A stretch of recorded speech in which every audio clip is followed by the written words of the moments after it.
Chers ébénistes de partout dans le monde, bonjour. Vous qui aspirez à voir le monde plus beau qu'il n'est, je vous adresse mes salutations en ce 26 septembre 2024. Vous savez maintenant ce que j'entends par ébéniste. Ce sont des personnes comme l'ébéniste, le métier de celui qui travaille le bois, qui a pour mission d'embellir les vieux meubles avec le bois d'ébène, à rendre plus beau ce qu'il touche. Nous avons l'envie de voir notre monde beau. Même si nous ne sommes pas au paradis, nous avons tout de même envie de voir le monde plus fluide, plus amical, plus fraternel. C'est pourquoi vous êtes des ébénistes. En superposition avec le métier de celui qui est ébéniste, qui est un artiste, qui aime travailler le bois. Nous essayons de travailler les mentalités. Nous essayons d'éveiller les mentalités. Nous essayons de veiller les consciences pour que les gens puissent changer leur regard ou leur façon de faire par rapport à la société. Et je vous ai dit que nous allons nous enseigner mutuellement. Moi, en allant chercher des informations, je vais moi-même me former. Et puis vous allez écouter et vous allez partager pour que d'autres personnes puissent en prendre connaissance. C'est un long travail, c'est un travail de fourmi. Ce n'est pas du jour au lendemain que les mentalités peuvent changer. Mais nous allons, nous, ébénistes de cette époque, faire notre part.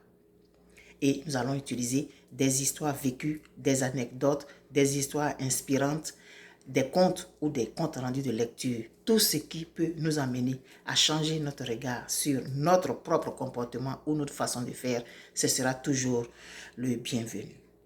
Alors, je vais vous raconter l'histoire d'un monsieur qui vendait des œufs dans un village quelconque. Et un jour, il y a un autre monsieur, un client qui est venu acheter 10 œufs dans un premier temps. Et bizarrement, devant le client, il a cassé les œufs un à un. Et dans chaque œuf, il y avait une boule d'or. Il a demandé à acheter 10 autres œufs. Il a fait la même chose. Il a cassé devant le vendeur et dans chaque œuf, il y avait une boule d'or. Et il voulait 10 autres œufs en même temps encore. Le monsieur a dit non, je ne vous vends plus les œufs. Je vais les garder pour moi-même. Et il a pris tout le reste de ses œufs. Il les a mis dans son panier et il s'est levé, il est parti. Le monsieur, il a regardé ça un moment comme ça et puis il n'a rien dit. Alors notre vendeur, il s'en va avec ses œufs, peut-être une 50aine d'œufs. Il dit carrément, il s'est dit, mais quoi? Moi-même, je vends les œufs là. Toi, tu vas venir devant moi acheter les œufs. Tu vas casser. Et puis dedans, il y a des boules d'or. Puis moi, je vais te vendre encore. Non, je ne peux pas te vendre ça. C'est logique. Moi-même, je vais casser mes œufs, puis je vais prendre les œufs. Je vais prendre l'or qui est dedans là. Ça servit quoi ça? Facilement comme ça? Non. Et il va au bord de la rivière. Parce qu'il s'est dit que s'il va à la maison, on va voir. Non, je vais aller au bord de la rivière. Parce que s'il va à la maison, à cette heure-là, qu'il s'enferme dans sa chambre, on va trouver que c'est louche. Alors, il s'en va au bord de l'étendue d'eau.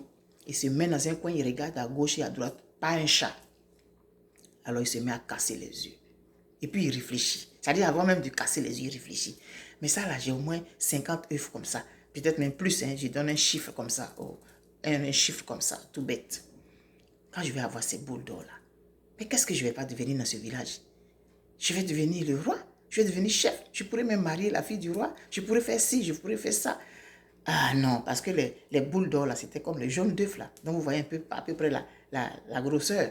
Donc il se voyait déjà en train de faire des choses avec son or. Et puis il s'est dit, mais attends, regardez-moi ça, n'importe quoi. Heureusement même qu'il a cassé les yeux devant moi. Je n'allais même pas savoir qu'il y a de l'or dans les œufs que moi-même je vends. Ah non. Et monsieur se met à casser les yeux. Bon. Au fur et à mesure qu'il casse les yeux, il n'y a aucune boule d'or. Il casse tous les 50 œufs et plus. C'est un chiffre comme ça que j'ai donné. Aucune boule d'or dans aucun des œufs. Et en même temps, il entend, tu es venu ici pour casser les œufs là. Il regarde, c'est le monsieur. Mais comment vous avez fait pour me suivre jusqu'ici? Il dit, je ne suis pas un être humain, je suis un ange. Je suis venu te donner une leçon.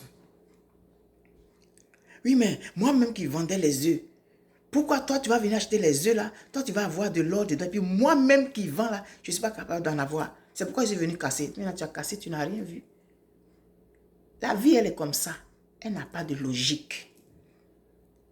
Ce qui, toi, peut faire ton bonheur ne va pas forcément faire mon bonheur. Ce qui va faire moi mon bonheur ne fera pas forcément le tien. Mais tu te dis, pourquoi lui et pas moi? Chacun a son aura, chacun a son chemin, chacun a son destin. Vous pouvez être né le même jour, du même chromosome divisé.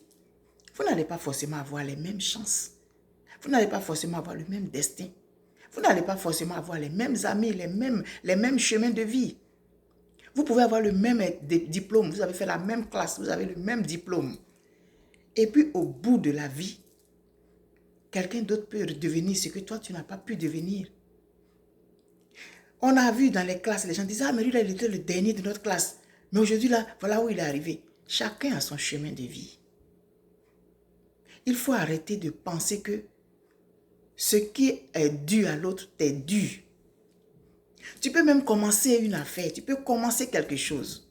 Et puis quelqu'un peut venir faire la même chose et puis te dépasser. Alors, change. Laisse-lui ça, puis va faire autre chose. Tu peux voir quelqu'un en train de faire quelque chose, tu peux vouloir faire la même chose. Et puis ça ne va pas forcément marcher. Ce n'est pas parce que tu allais acheter les habits chez quelqu'un qui a du succès que quand toi tu vas vendre les mêmes habits, tu vas avoir le même succès. Tu vas évincer quelqu'un parce que la personne fait quelque chose que toi tu trouves que si toi tu fais, ça va être mieux. Vous avez les mêmes destins? Non. Tu vas soit tuer la personne, tu vas prendre ses affaires, tu vas faire ça, ne marchera pas. Parce que chacun a sa chance, chacun a son aura, chacun a sa destinée, chacun a ce qui a été déposé en lui. Parce qu'on voit dans notre société des jalousies inutiles. Vous avez grandi ensemble dans le quartier. Toi, tu es parti. Tu reviens, tu vois que ceux que tu as laissés là, ils ont ceci, ils ont cela, ils ont ceci, ils ont cela. Tu es fâché. Ou bien vous avez grandi dans le quartier. Celle-là, on la voyait ici, elle traînait. Aujourd'hui, voilà ce qu'elle a. Et moi? Non. Tu ne peux pas, il ne faut pas se comparer aux autres. Cherche-toi en toi ce que toi tu peux faire qui va te permettre de briller aussi. Ce n'est pas en jalousant une personne. Ce n'est pas en évinçant une personne dans ce qu'elle fait déjà. Tu vas vouloir venir faire aussi. Tu vas venir prouver que toi tu peux faire aussi. Non. Rien ne dit que ça va réussir comme ça a réussi à la personne. Pour en revenir à l'histoire des œufs. C'est lui-même qui vendait les œufs. Il ne savait pas qu'il y avait boule d'or dedans. Le monsieur a acheté 20 œufs, il y avait boule d'or dedans. Il a dit, il ne vend plus. Il va aller casser lui-même les œufs là. Et puis il va avoir l'or. Non seulement tu vas aller casser les œufs, tu as perdu ton chiffre d'affaires. Tu n'as pas eu les œufs. Mais tu as eu une leçon. J'espère que tu vas tirer de la leçon. Alors ce message, il n'est pas très long. C'est pour dire aux uns et aux autres d'arrêter d'envier leurs frères ou leurs sœurs. D'arrêter d'envier leurs collègues de travail, d'arrêter d'envier leurs voisins de quartier, d'arrêter d'envier leurs amis d'enfance, d'arrêter d'envier tout court les autres. Parce que chacun a son destin sur cette terre. Chacun a ce qu'il a reçu à la naissance. Chacun a son chemin de vie. Chacun a sa destinée. Au lieu de jalouser une personne, cherche ce que toi tu vas pouvoir faire qui va te permettre d'émerger ou de briller dans la société. Chercher à faire du mal à quelqu'un. Chercher à évincer une personne dans ce qu'elle faisait déjà. Parce qu'il y a des gens, ils ont le truc, c'est en eux. Ils ne font pas d'efforts. Dès qu'ils ouvrent la bouche, là, ça fait vent. Dès soit ils sont danseurs, quand eux ils dansent, là, ça ne ment pas. Vous pouvez avoir fait le même cours de danse. Vous pouvez avoir fait tous les mêmes cours. Et puis pour lui seul, là, ça va briller. Et puis pour toi, ça va être terne. En ce moment, cherche ce que toi tu peux faire autre que la danse. Dans la danse, là, qu'est-ce que toi tu peux faire qui va te permettre de briller? Au lieu de jalouser l'autre. Au lieu de chercher à évincer l'autre. Changeons de mentalité. La jalousie d'abord nous fait souffrir. Elle nous empêche d'apprécier ce que la vie nous offre. La jalousie nous fait focaliser sur quelque chose. Et ça nous évite de voir ce qu'il y a autour. Tout ce que la vie a à nous offrir. Tout ce que la vie nous donne par rapport à notre tempérament personnel, par rapport à ce qu'elle a mis en nous. On ferme les yeux dessus parce qu'on est focalisé sur quelque chose. telle personne a réussi dans ça. Pourquoi pas moi? Pourquoi lui et pas moi? Tu vas perdre tes yeux. Tu vas perdre ton chiffre d'affaires. Tu vas perdre ton temps.